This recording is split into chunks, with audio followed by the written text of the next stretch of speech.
حضرت سیدنا ابراہیم خلیل اللہ علی نبینا علیہ الصلاۃ والسلام کا تذکرہ قرآن مجید نے کئی جگہوں پہ بیان فرمایا ہے۔ نبی پاک صلی اللہ تعالی علیہ وسلم نے ارشاد فرمایا ہے کہ میں ملت ابراہیم پہ ہوں۔ حضرت ابراہیم علیہ الصلاۃ والسلام کے سیرت کو، سوانح کو، ان کی زندگی کے واقعات کو قرآن مجید نے متعدد مقامات پہ بیان کیا ہے۔ انبیاء کرام علیہم السلام 1,24,000 کم و بیش ہوئے، لیکن دین اسلام میں نبی پاک علیہ السلام کی امت میں جو مقام حضرت ابراہیم کا ہے وہ بس انہی کا ہے۔ ان کی زندگی ایک بڑی خوبصورت، بڑی منفرد اور مسلمانوں کے لیے بڑی اسوہ نور دینے والی زندگی ہے۔ نبی پاک صلی اللہ علیہ وسلم نے فرمایا میں اپنے باپ حضرت ابراہیم کی دعا بن کے دنیا میں آیا ہوں۔ اور پھر محبوب پاک سید عالم صلی اللہ تعالی علیہ وسلم نے اپنی امت میں بھی جناب ابراہیم کے طریقے کو جاری رکھا۔ صحابہ نے قربانی کے بارے میں حضور سے پوچھا ما ھذہ الاضحیہ، یا رسول اللہ صلی اللہ علیہ وسلم یہ قربانی کیا ہے؟ تو فرمایا سنت ابیکم ابراہیم، یہ تمہارے باپ حضرت ابراہیم کا طریقہ ہے، یہ تمہارے باپ حضرت، حالانکہ قربانی نبی پاک صلی اللہ علیہ وسلم کا بھی طریقہ ہے، لیکن فرمایا تمہارے باپ حضرت ابراہیم، حضرت ابراہیم کے ذکر کو باقی رکھا۔ اللہم صلی علی محمد وعلی آل محمد کما صلیت علی ابراہیم وعلی آل ابراہیم، ان کے تذکرے کو باقی رکھا دین کے اندر۔ حضرت ابراہیم بڑی امتیازی شان والے نبی ہیں، بڑی امتیازی شان والے۔ رب کریم کا وہ دوست جس نے کوئی چیز بچا کے نہیں رکھی، ہر شے ہی اپنے رب کی بارگاہ میں پیش کر دی۔ چند چیزوں سے انسان کو بڑا پیار ہوتا ہے، گھر اسے بڑا پیارا ہوتا ہے۔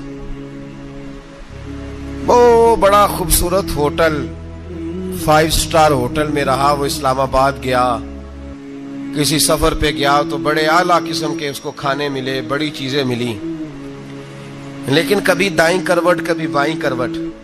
تو ساتھ بیڈ پہ دوست تھا تو اس نے کہا صاحب سو جاؤ، تو اس نے کہا یار جو مزہ اپنے گھر میں سونے کا ہے وہ کسی اور جگہ تھوڑی ہے۔ گھر بڑا پیارا ہوتا ہے، انسان کو لگاؤ ہوتا ہے، جس بے تکلفی سے، سکون سے، آرام سے انسان اپنے گھر میں وقت بتاتا ہے، کہیں اور مشکل ہو جاتا ہے۔ دوسرا، انسان کو اولاد بڑی پیاری ہوتی ہے، بڑی عجیب شے، نہ ہو تب بھی بڑا دکھ ہے، اور ہونے کے بعد بھی اس کی بڑی آزمائشیں، یہ بڑی ایک میٹھی چیز ہے۔ اولاد ایک بڑا عجیب سا میوہ ہے، پتہ نہیں یہ کس انجیکشن کا نام ہے کہ چھاتی پر چڑھ جائے تو اللہ سکون عطا فرما دیتا ہے، پتہ نہیں کس ٹھنڈی دولت کا نام رب کریم نے اولاد رکھا ہے، بڑی پیاری ہوتی ہے اولاد۔ پھر تیسری چیز انسان کی اپنی جان ہے، اور یہ اتنی قیمتی شے ہے کہ اللہ کریم نے فرمایا کہ اگر تیری گردن پہ کوئی آدمی پستول رکھ کے، تلوار تیرے گلے پہ رکھ کے کہے نا کہ رب کا انکار کر دے ورنہ مار دوں گا، تو فرمایا وقتی طور پہ میری ذات کا انکار کر پر جان بچا جا۔ اگر تم مرنے کے قریب ہو گیا ہے اور حرام شے کھائے بغیر تو بچ نہیں سکتا، مر جائے گا، تو فرمایا چل تو اس طرح کر حرام کھا کے جان بچا، پر جان بچانا فرض ہے، ضروری ہے۔ وطن بڑا پیارا، اولاد بڑی پیاری، جان بڑی پیاری، پر حضرت ابراہیم سے رب کریم نے فرمایا چل ابراہیم کوئی چیز دے، تو کہا یا اللہ تینوں ہی تیرے نام پہ قربان کرتا ہوں، تیری ہوئی ساری، ہر شے تیری۔ حضرت ابراہیم نے دین کے لیے، آپ شہر بابل کے قریب پیدا ہوئے تھے، وہاں سے مصر آئے، مصر سے فلسطین آئے، اور فلسطین سے آ کر کے کعبہ آباد فرمایا۔ زندگی سفروں میں گزری، سفر ایک تکلیف والی چیز ہے، پر حضرت ابراہیم نے وطن چھوڑ دیا، گھر چھوڑ دیا۔ جان بڑی عزیز ہوتی ہے اصل میں نا، جب انسان جد و جہد کرتا ہے نا دین کے لیے تو اس کے رستے میں بڑی چیزیں آتی ہیں، کبھی اولاد، کبھی گھر، کبھی باہر، کبھی حکومتیں، کبھی سیاستیں، کبھی چدراہٹیں، اس کے رستے میں بڑا کچھ آتا ہے اور اسے ہر چیز کو فیس کرنا پڑتا ہے. گھر کے اندر بھی جنگ ہوتی ہے اور گھر کے باہر بھی لڑائی ہوتی ہے. یہ آسان ہے ہی نہیں. ہم تو خیر ہتھیار چھوڑ کے پھینکنے والے لوگ ہیں، ہم بھولے بھالے لوگ ہیں. ہم کہتے ہیں میں نے تو کہا تھا مہندی نہ کرو، پر بیٹے نہیں مانے، بھولے جو ہوئے. اسی طرح حالانکہ اگر وہ بیٹا کہے نا کہ ابا جی لاؤ زندگی میں سارا کچھ میرے نام کرو، تو پھر ہم بھولے نہیں ہوتے اور اس وقت ہم تیز ہوتے ہیں، کہتے ہیں یہ کیسے ہو سکتا ہے، ہاتھ کاٹ کے دے دوں. اس وقت نہیں. دین کے معاملے میں بھولے ہوتے ہیں. بیٹا بد مذہب کے پاس جا رہا ہے تو اس وقت ہم بھولے بھالے ہیں، کوئی عرض نہیں. لیکن اگر وہ اپنی پسند کی شادی کرے ہمیں کراس کر کے، پھر ساتھ ہی ہم تیز ہو جاتے ہیں. تو حضرت ابراہیم نے جب دین کے لیے نکلے تو جد و جہد کی، گھر کے اندر بھی گھر کے باہر بھی. آپ کے والد کا نام طارق ہے، وہ توحید پرست تھے، ایماندار تھے، پرہیزگار تھے. آپ کے چچا کا نام آزر ہے، وہ بت پرست تھے، بت بیچا کرتے تھے. حضرت سیدنا ابراہیم علیہ السلام جب میدان عمل میں نکلے تو حضرت ابراہیم علیہ السلام نے اپنے گھر سے جہاد شروع کیا. لڑنا پڑا. گھر کے اصولوں سے، چچا نے جو رواج بنائے ہوئے تھے اس رواج سے ٹکرائے. فرمایا میں اپنے گھر کے اندر یہ بت پرستی نہیں ہونے دیں گا. چچا کو ایک دفعہ نہیں، بار بار 100 دفعہ سمجھایا. آپ کا چچا بت بنا کے بیچا کرتا تھا. حضرت ابراہیم علیہ السلام تھوڑے بڑے ہوئے تو کہنے لگا کہ چلو میرے ساتھ، تم بھی بت بیچنے ہیں، ہمارا کاروبار ہے. حضرت ابراہیم ساتھ نکلے تو بت پکڑا ہے. گندے پانی کے اندر اس بت کو ڈبوتے ہیں، کہتے ہیں کسی نے خریدنا ہے تو خرید لو، نہ یہ نفع دے سکتا ہے نہ نقصان دے سکتا ہے. جو اپنا آپ نہیں بچا سکتا تمہیں کیا بچائے گا، خریدنا ہے تو خرید لو. چچا کہنے لگا تو کاروبار چمکا رہا ہے کہ تباہ کر رہا ہے. گھر میں بڑے معاملات خراب ہوئے، جھگڑے ہوئے، لیکن حضرت ابراہیم علیہ السلام ایک منٹ کے لیے بھی اپنے گھر کے اندر بھی کمپرومائز کرنے کو تیار. یہ تھوڑا مشکل میں نے پہلو چھیڑ دیا ہے، یہ تھوڑا مشکل پہلو چھیڑ دیا ہے. بڑا سمجھدار آدمی ہے پر بیوی سے پردہ نہیں کرا سکتا. سیانا ہے، پنچایت کا بندہ ہے، جو اس سے آپ کہیں گے وہ بات یہ سنائے گا، لیکن کہتا ہے نہیں جی میں نے کوشش کر لی ہے. کس قسم کی کوشش ہے صاحب، یہ کیسے ہو گیا؟ حضرت ابراہیم علیہ السلام نے گھر کے اندر سے فرمایا نہیں کرنے دوں گا. گھر کے اندر بھی ٹکرائے. فرمایا تم جو بھی ہو، پاش پاش کیا چچا کے اصولوں کو. اور باہر جب نکلے تو صرف علاقے کے چیئرمین سے نہیں ٹکرائے، ایم پی ایم این اے وزیر مشیر سے نہیں ٹکرائے. سپر پاور نمرود دنیا کا واحد حکمران تھا اس وقت، دوسرا کوئی حکمران ہی نہیں تھا. اکیلے حکمران سے جا کر ٹکرائے. کوئی ساتھ فوج نہیں تھی، کوئی ساتھ ان کے طاقت بظاہر دنیا داری کی کوئی نہیں تھی، پر حضرت ابراہیم جا کے ٹکرائے. اور میرے رسول پاک صلی اللہ علیہ وسلم نے سند بیان کی. فرمایا افضل الجہاد کلمۃ الحق عند سلطان الجابر.